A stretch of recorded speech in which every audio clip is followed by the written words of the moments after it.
Africa, there were 4 different countries bidding for the Olympics in 2018. Were Korea, of course. It was Korea, Sochi, Russia.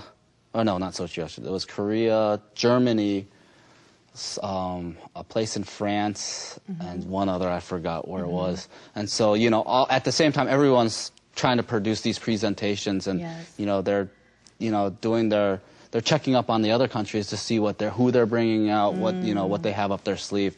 So it's definitely a strategic planning that's involved going into the presentations.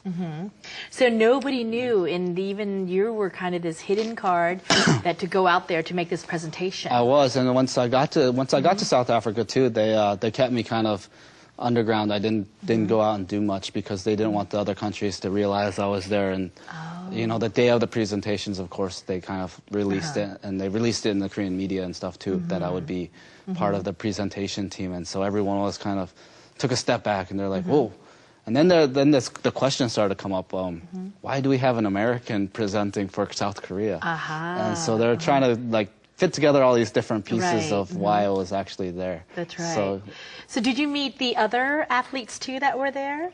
Oh yeah. Our famous skater. I did meet the famous skater. Did she make the presentation before you? Or? She did present before me. I was Kim Yuna. Yeah, Kim Yuna. I was actually the last athlete to present, or the last big presentation to close up the presentations. Right. So I had a lot of weight on my shoulders. I actually had a couple people tell me straight out that if we failed a bid, it would be my fault because I was the last one to speak. I'm like, great, thanks for the pressure. Because you're the hidden card. Exactly. You're the hidden card, so it all lays on your shoulders. Oh, my goodness. And so the pressure. So when you were there, tell me what was in your head and what was your thoughts? You got a medal for the U.S. team, but you're there representing Korea to get the bid for Pyeongchang. So what was going in your head? Well, I helped with the guy. His name was I can't even think of it right now. Terrence Burns, and he was kind of the coordinator for the Korean Olympic Committee and helped set up the presentations. He's won several of these sort of Olympic bids and also World Cup soccer bids. So they hire him out, you know, as a consultant from the United States. And once he found out, actually, he found out about my story of being born in Korea and then being adopted and growing up in the States and being an Olympic medalist, he's like, you absolutely have to bring Toby over because he can do so much. Not only is my story great, but it also, I speak English fluently, it's my native language. So that also helped in the presentation because we have to present in English because that's the main language that everyone that's voting speaks. That's right. And it's not only just this medal, but it says a lot about your family, about what happened in Korea. It's you, Toby, who's bringing, you know, these ties from the Western and this, you know, in Korea together. Bringing everything like this. together and proving that Korea would be a great place for the world to come and compete against each other at Olympic Games. That's amazing. I mean, I have to applaud you for that. In fact, we're going to go to this next segment, and I want you to be able to give that speech again, if you can. That moment, you know. Don't expect much. I was in the zone. It was so funny because when I did the presentation.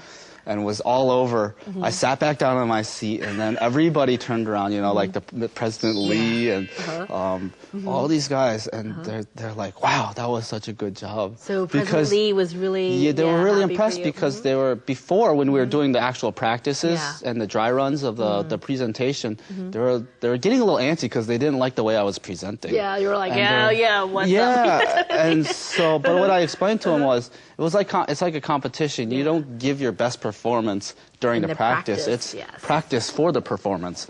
So they didn't quite understand that mentality, but once I showed them the final piece, they were very impressed with what I did. And they were moved, I bet. Exactly. And very proud. So this time around, the same emotion in the practice isn't there anymore, so it will probably be horrible, so I apologize ahead of time. No, we're going to go ahead. In fact, let's go ahead right now to catch a glimpse.